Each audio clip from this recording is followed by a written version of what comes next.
Hi, supporters. I just want to welcome you to this episode that I have with Natasha Weston. She is the social media manager for Finder Keeper. She is an internet personality. She's a talk show host. She has her own podcast. She has her own social media company, and she is just as humble and down to earth as they come. She drops a lot of jewels on this episode that I think could apply across the board in business if you have one, or just life in general. And so just want to welcome you to the episode. Leave us comments and feedback, and let's get into it. Just want to welcome you, supporters, to the Finder Keeper Presents If the Shoe Fits podcast. Today we have an amazing guest, Natasha Toddy Weston. And I just want to know, what do you do to keep yourself grounded? Tell us a bit about yourself, your upbringing, the things you do to stay grounded and focused.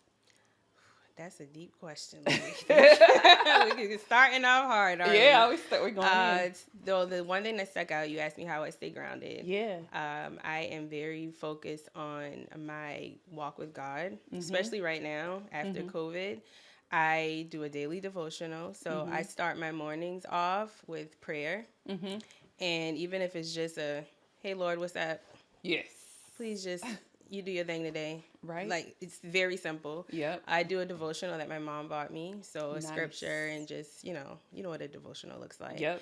And then I never start my day without listening to my praise and worship playlist. Love that. I will not start my day off with anything else. It just, puts me in a good spirit, good headspace. Keeps me grounded. Another thing that keeps me grounded outside of my day-to-day are my boundaries. So we talk a lot about this offline. So I'm very particular in who I let around me, and whether that's in my house, who I hang out with, what conversations I'm having. They need to be meaningful at this point in my life. Absolutely. Because the conversations are really what drive not just me, but my business. So right. I create a lot of my content based on conversations I'm having, and those conversations can only happen if I'm around people who are doing something, who are motivated, and who have a bigger purpose for life. So yeah, I agree. And I feel like at this point in my life, I just want to have meaningful relationships, whether it's personal, professional, both.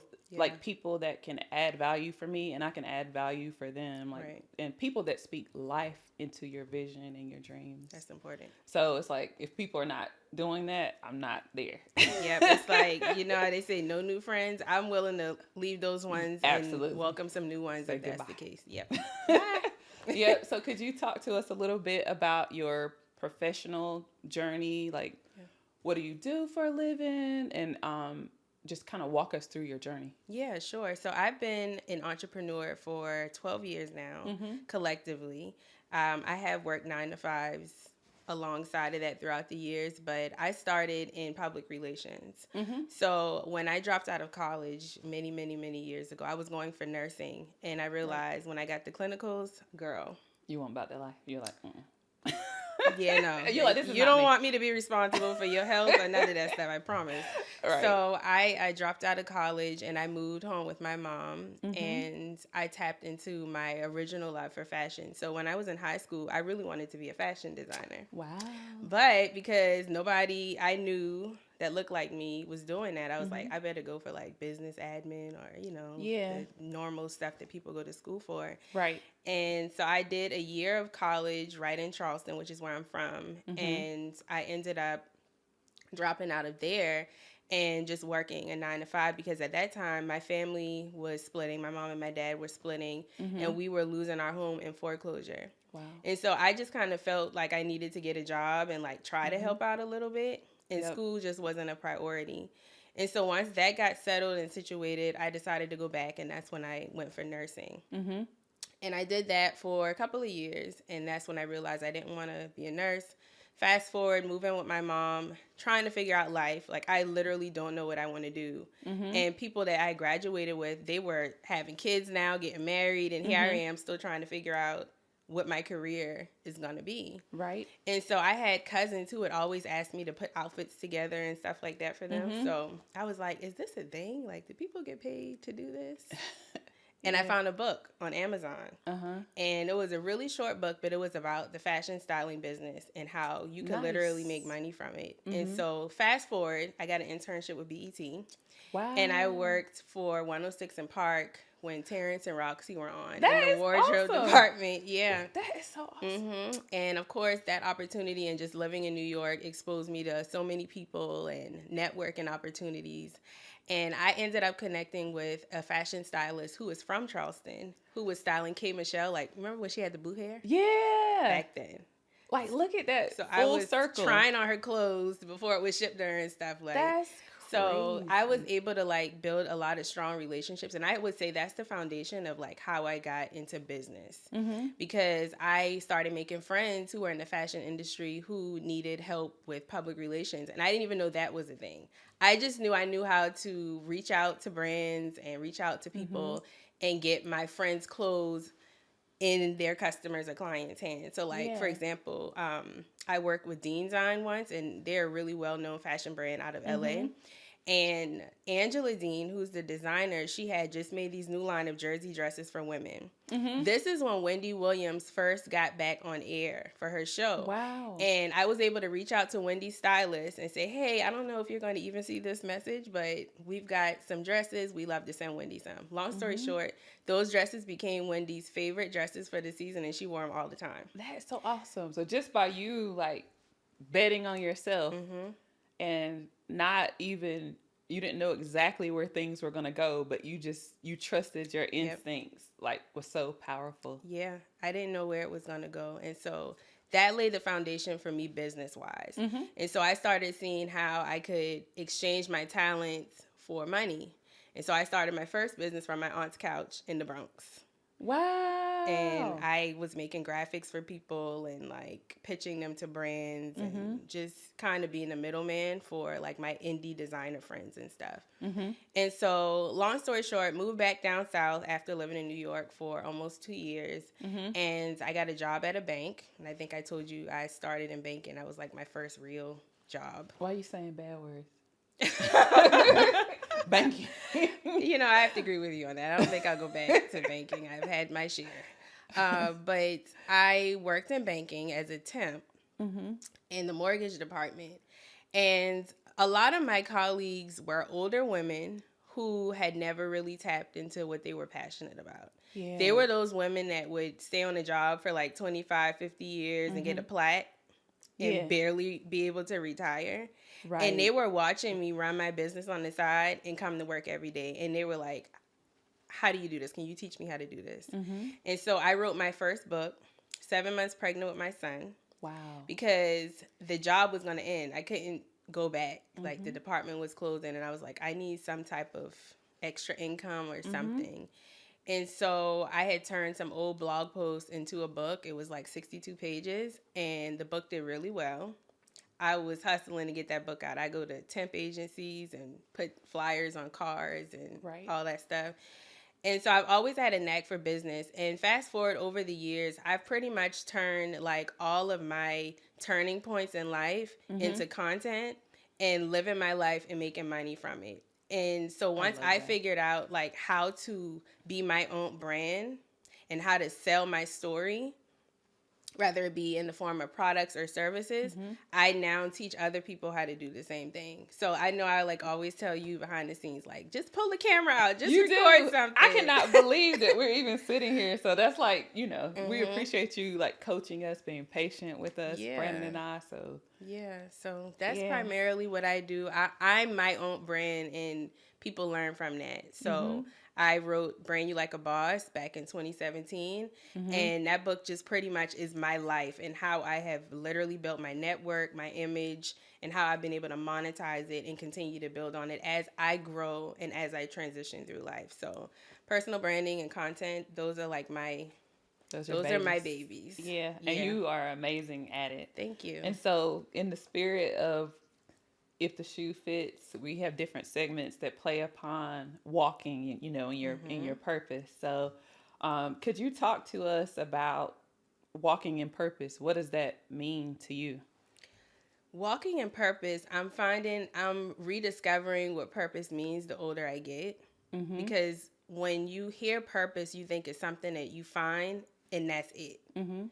But purpose is something that evolves as you evolve. Yeah. And your purpose does change.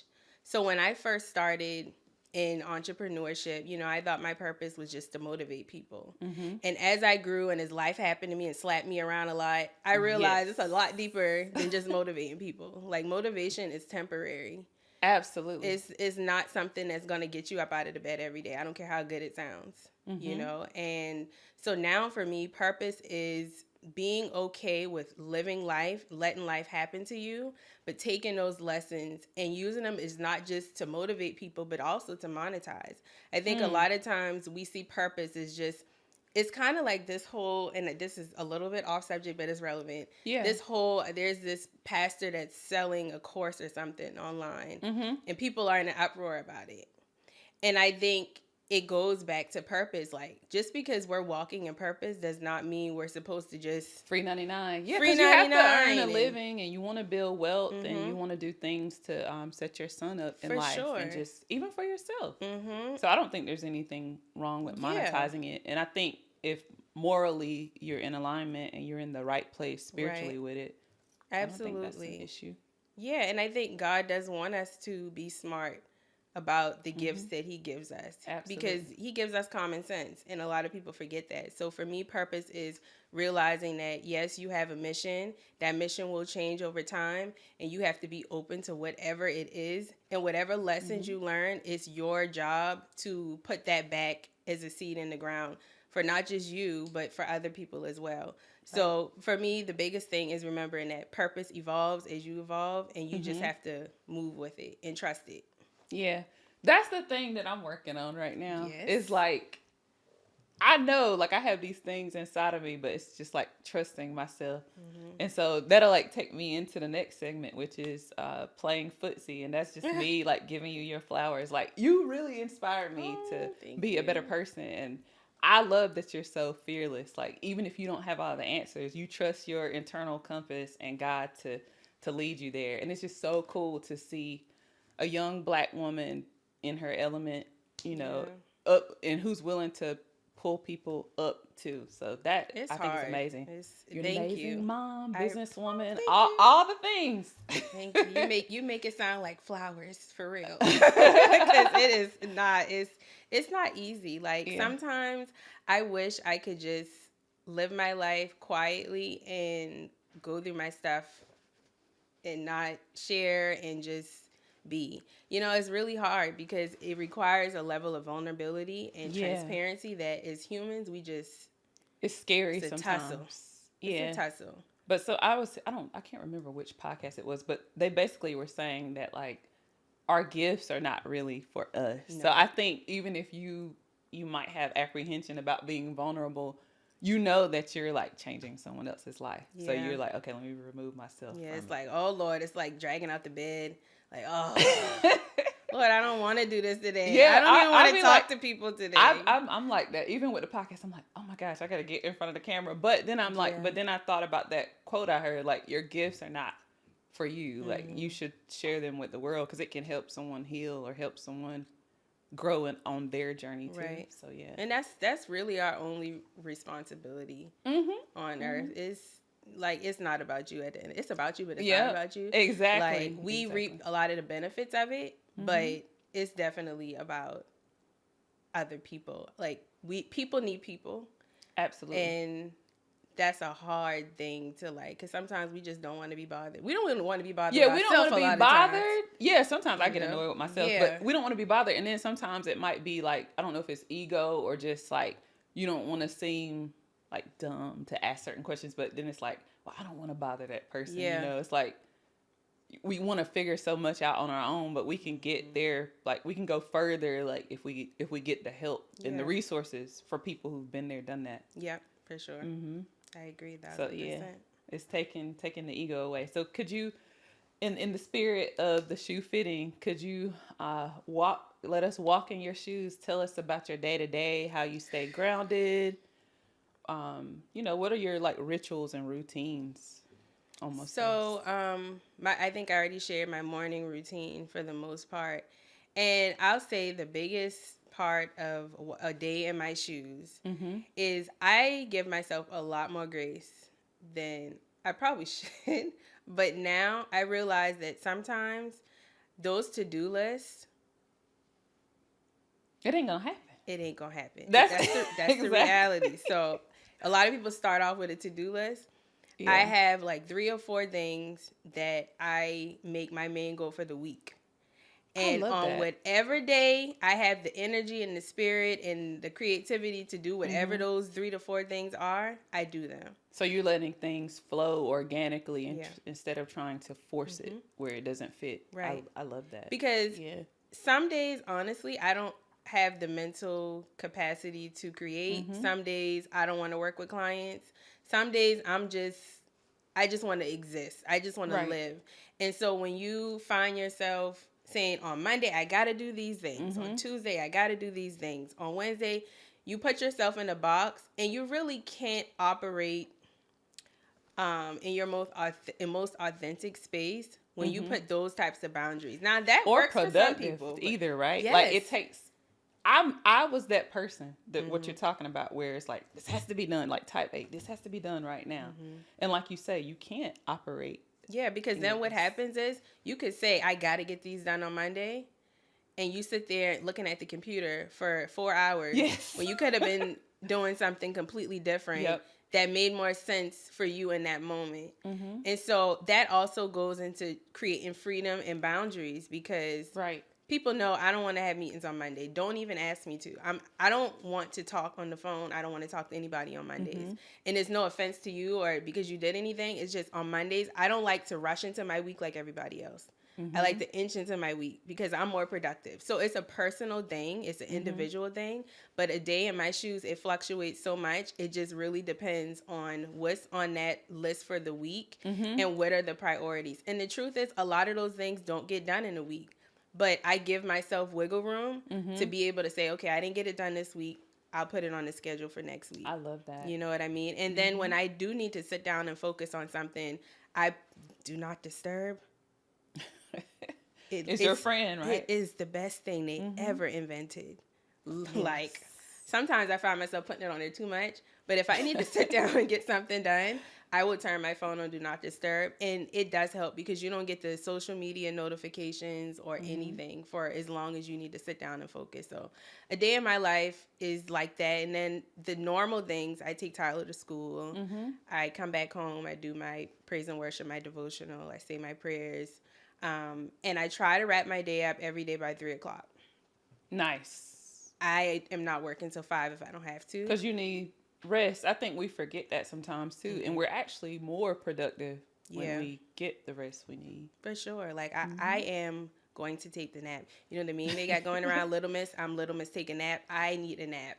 I will take a nap because everybody will be happier if I get a nap, you know? Absolutely. Absolutely. Yeah. I'm the queen of napping. Brandon knows. Yeah. Like, don't even mess with me. Yeah, don't mess with me. And it might be a 2-hour nap. I know that experts will say, like, you should only nap for 15 to 30. But I'm like, if I'm exhausted and my body is, like, craving that rest, I will do it. I used to burn myself down. Like, I mean, working 12 to 16 hours a day, not sleeping. Like maybe getting 3-4 hours of sleep, and I was just always in a haze. I feel like I was just like kind of like on autopilot. Floating. I didn't feel anything. I was like numb to life. So now I make it a point. I'm like, rest is top priority. I have to. Yeah. It's important. It's because I think society also makes us think we always got to be doing something. Yes. Like what they say, sleep is for the dead. Yeah, you sleep hustle harder. Dead. Hustle hard. Yeah. Like as long as you broke or you hadn't reached your goals, you shouldn't be napping. Yeah, and I'm just like, well, how I'm gonna do these things if I'm tired?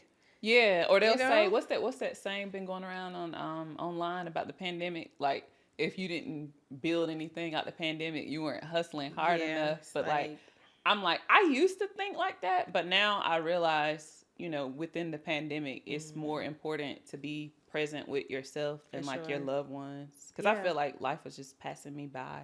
I was just getting that paycheck and not really paying attention to what I really needed, you know. It's like you working for the money, but you're not enjoying the money. Yeah. It's like you're just existing. You're not really living life, you know, or learning anything new. And I'm like, I want to learn some things that are new because I think, you know, we go through different seasons. So I knew it was like a point of transition for me. Like I came to that realization during the pandemic. Yeah. And you know, everybody didn't get there, Lily, and they probably never will. They literally believe that they have to be doing something all the time. And like you said, I used to think the same way. Like it's always about hustling. Yeah. And while you're doing all of that, not giving your time space, yourself space, your mental health is suffering, your relationships suffer. Absolutely. And we need our mental and our relationships in order to even be good. To be fruitful. Yeah, to pour into others. Exactly. If you don't have anything, I had got to the point, I really did not have it to give anymore. I'm like, I cannot get off this couch. I cannot get out of this bed. Yeah. I was just like, like I said, ran myself into the ground, and I'm like, I'm never doing that again. Because, you know, even transitioning into entrepreneurship full time, there will be some of my friends and family were like, well, we heard that entrepreneurs have to work even more than what you were working in your prior career. And I'm like, that's not going to be my story. Yeah, I'm going to set the flexibility that I need and be more intentional about being present with my husband and my mom and my friends. And, you know, I'm like, that's just more important to me at this point in my life. So right. Yeah. I'm with you there. I've had my share of the hustle life, and now I want my naps. Absolutely. I don't want to have to work 7 days a week if I don't want to. No. And that comes with experience, of course, because when I first started my business, it wasn't like that. I wanted as many clients as I could get, and I wanted to make all the money because I want to retire by a certain age. And it's like, you could still retire by a certain age and do all of those things and not work yourself to the ground. Like, you just don't. And so I think that's my prayer for especially every woman, is to like, every Black woman especially, is to realize that we don't have to have that mentality of having to work. The workhorse, the strong Black woman. I'm like, I'm strong, but I'm also vulnerable. Like, I think, you know, multiple things can be true. I'm like, I think that stigma has been placed on us. Like, well, you got to be strong. Like, even if you are just breaking down inside, you still just keep working. And I'm like, no, I'm not subscribing to that programming anymore. That's what it is. It's programming. We've been taught that, and we've seen that. We have. My mom and my grandma, and same. Even now, like, they still can't keep still, and I'm just like, girl, relax. Yeah, it's hard for them to relax. They don't know how to do it. So it's like we have to deprogram ourselves. And then try to go back and teach our moms. My mom is about that life now. She was working like 3-4 jobs and running a business at one point and raising 5 kids. But now that she's here with us in our home, she is finally letting go. She living a soft girl life now. She living a soft girl life. I love that for her. She is. It took her a little bit, but now she's all in. She's spoiled. So Mama, I love that for you. I want to be like her when I grow up. Same. Yeah. I think, but I love it that I feel like at such a young age, you have more wisdom than people that are probably like twice your age. Yeah.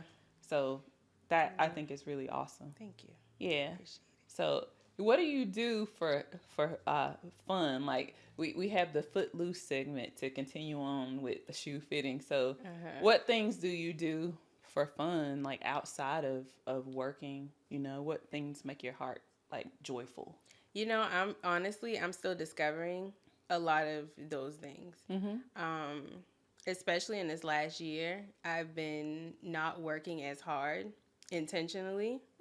And some things have kind of forced me in that space. And so I'm like having to sit with myself a lot more. Like, okay, I'm not working today.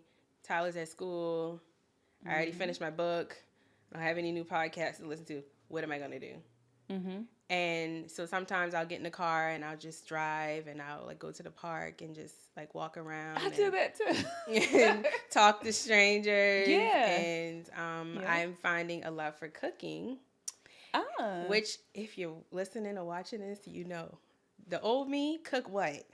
Oh, you weren't about that life. I was not about that life. Like, cook what? And I always said, if I get married, my husband is going to have to know how to cook because I'm not going to be, I'm not going to do it. But now, it's so therapeutic. Like I'm on YouTube all day looking at Finding new recipes things. and trying new things. And I was also the person that never wanted to try new things. And now I'm like, ooh, I'm going to the store looking for this spice because this is going to do this. Yes. That's me now. So I'm finding things that I Discovering. love, discovering, but cooking for sure is something that I am obsessed with now. Like obsessed with. And then I recently stopped eating meat. It's like, what, 18 days now? And it's hard, but I can see it also expanding my taste buds a little bit because I'm having to figure out, like, getting more 50 creative, ways innovative. to make salmon. How are you feeling, like, when you cutting out the meat? Do you feel more mental clarity? Do you feel lighter spiritually? Like, what have you noticed within yourself that's changing? Definitely mental clarity. For sure. Like, you never realize how much that stuff just clogs your brain. I was also finding myself like forgetting stuff a lot more.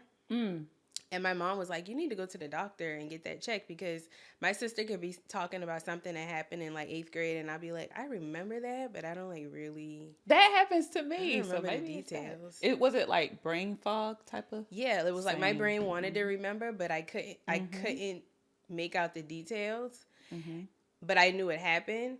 And then another thing, I could be in the kitchen putting groceries up or putting something up, and like I'll put one thing down and then turn around and like it's like my memory was I forget why I put things more frequently. And now I'm finding myself, I make more notes, but I remember things a lot more now. You're more clear. I'm more clear now. I don't drink as much alcohol anymore since I stopped eating meat. I don't know what that's about, but there's some type of association. Maybe your body's with like, I want to be, I'm cleaning, I'm purging. Yep. Because when I drank, I would crave like certain meats, or so now I don't know. I don't drink as much alcohol anymore. I might have a glass of wine here and there, but other than that has cut out completely. And my sleep. I don't know if I ever told you this, but I used to suffer from chronic insomnia, like really bad, for years. Like I could be so tired and my body would not shut down. Was your mind just like thinking about always everything you have to do? Work, personal, Tyler, just trying to figure things out in my head all the time, and I could never shut down. That was me, like, ever. A year, 2, 3 years ago. Same. Like I would just pop up at like 3 a.m. with just racing thoughts. Like, and sometimes I would have like night sweats. I would be freaking out, like, oh my God, I forgot to do this. I forgot to do this. It's just panic. And I'm like, I'm so glad that I let go of that. You know, it's so sleep. I used to have to take sleep aids every night. Now, since I made this transition, the only time I take them at night is if I have like one of those headaches. And I think the headaches are coming from just my body trying to adjust to not eat meat. But mental clarity, I'm sleeping better. That's awesome. And I'm overall just a happier person. I mean, not to mention the weight loss. I don't need to lose anymore, but I know I will. But I just feel lighter. I feel better. Good. You know, I'm overall. so happy for you. Yeah.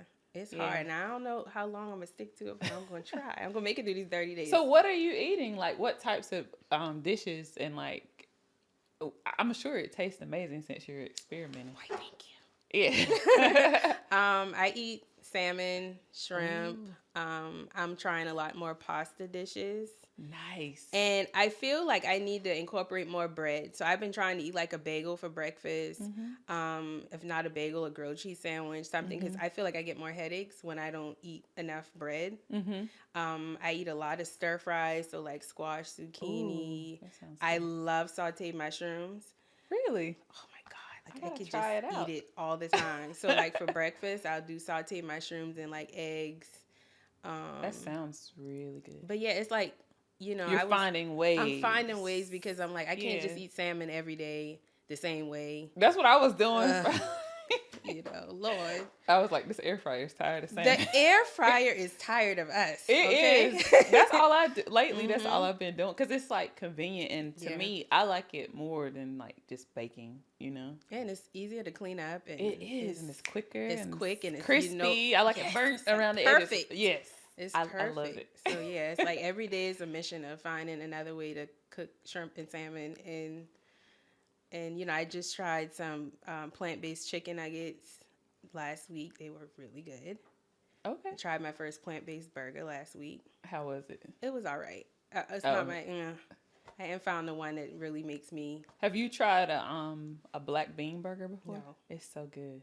Really? You make it at home or you I just have buy made it. I've gotten the black beans, cooked them, and put them in the food processor and like bind it with like breadcrumbs and eggs. I'm gonna have to try that. Yeah, I had a black bean, corn, and sweet potato burger at a restaurant before, and it was amazing. Okay, I'm gonna have to try that. Yeah. So yeah, it's like that. It's but it's fun. You know, it's some days I get really hangry, and I'm like, I don't know if I can do this. I just really need a Whopper with cheese. Yeah. From Burger King today, right now, and that's, Lord, I promise that's the only thing I'm gonna eat. That's not good for me this week. But then I'm like, you already went this far. Gotta keep going. Now. That's the willpower. That's the discipline, like you were saying. Yes, motivation is like fleeting, but discipline is like what keeps you going. That's a good point. Yeah. That's a really good point. Yeah, I'm trying to become more disciplined and just in general with food and everything. Everything, you know. Yeah. And so this is a good exercise because I've had, since I've shared I went plant-based, a lot of people are like, I want to try this so bad, but it's just so hard and I can't find foods that I like that much. And I'm like, it's not easy. Like, it's not. But if you want to do something bad enough, you'll do it. And I didn't do it to lose weight. I did it to feel better about myself. Your health. Yeah. So that's the best way. Because, like, even... They were saying, like, if you go, was listening to this fitness podcast, and they say basically 80% of people who go on a diet, so to speak, for like vanity reasons, or superficial reasons, stick to it. And that's what I've done. So now, like, things in my life, I'm just trying to attach meaning to it, not just like surface level. Yeah, like depth. Like you're taking care of your temple. You want to be a better mom, a better person. You want to love on yourself more. Right. So it'll be more sustainable for you. For sure. Yeah. So, yeah. Yep. And so I just want to ask you too, like, what advice do you have for Brandon and I as we embark on this new journey of launching a company and selling women's shoes, but also just raising brand awareness? And I think this advice could probably help the listeners too if they're at a point of transition in their journey. Ooh, one piece of advice. My brain is like, ding, ding, ding, ding, ding, ding, ding. Hey, it could be whatever. Oh, goodness. It's so many things. Yeah. Stay true to yourself and what the foundation is. Whatever the initial mission was, don't stray far away from it. And a lot of times it won't seem like it's paying off, but it has to stand firm. Whatever your initial mission is, and whatever business endeavor, whether it's this one, an extension of Finder Keeper in the future, whatever, make sure you stick to whatever your mission is, because everything around that's how you build brand awareness. Like, when people can remember you for something, that's how you stick in their brains. That's gives them reason to want to tell other people about your brand. A lot of the brands and entrepreneurs that are coming up now, and they just kind of jump into something and they don't really have meaning or mission behind it, and people they might remember them for something viral, but it doesn't stick. And so, like, I feel like the strongest entrepreneurs and the ones that have the best brand awareness are the ones that have a mission that they constantly embed in our brains. And so I wish I had knew that. It would have saved me a whole lot of trouble to stand for something. Yeah. Have something that's the foundation, and don't just do stuff for the money, because you're not going to see the results monetarily wise right away. Right. But if you stick to a mission, it will mold everything else that you put your hands on in this brand and another brand or whatever it is that you're doing. So that would be my number one piece of advice for you and Brandon. Thank you. For sure. That is so helpful. And that's what, it's been a slow journey, slow and steady for us. But I think that's why, like, we want it to be meaningful and really be able to uplift women and just help people set people free, like what we're trying to do, you know? Yeah. So, and use your real life as the thing to propel the brand forward. I think a lot of times too, we like try to take away value from what we got going on because we don't think it's important enough. That's like, what I do. Care. I do that all the time. I'm like, that's nobody cares about this. And yeah. they do. They might not care right now, but they will. And nobody really cares about once the brand is successful. They care about what's happening right now. The relatability. They want to see the grind. They want to see the hard stuff. And that's the stuff that's not easy to show, but it's the stuff that does the best for your brand. It's crazy how that works. Like, yeah, because they gonna know this stuff took almost a long time. Next year will be 5 years trying to figure it out. But then it's like when it launches, it looks like it happened overnight. And but it didn't feel like you had no idea. You know. Yeah, exactly. So it's been a journey. Just, remember, a lot of people have done it backwards. They paint the pretty picture first, and then they struggle to get people to trust them and to grow with them, and it's because they left out the little gritty stuff that wasn't so pretty. Yeah. That's the stuff people want to see, because ultimately, even if a person doesn't buy from you or become a customer, everybody wants to be inspired. I don't care what people tell you. Like, people want to be inspired. We thrive off of inspiration. We do. It keeps us going. It keeps us going.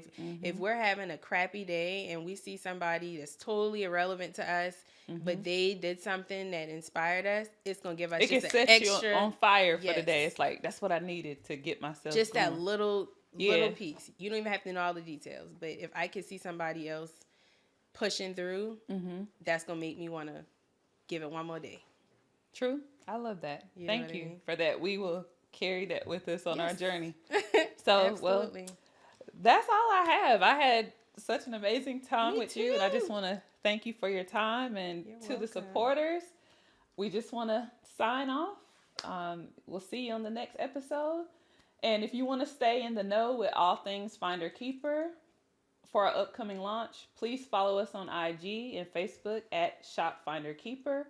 You can sign up for our email list on www.shopfinderkeeper.com. Thank you all again, and we'll see you next time. Thank you. Yay! We can talk all day. I know.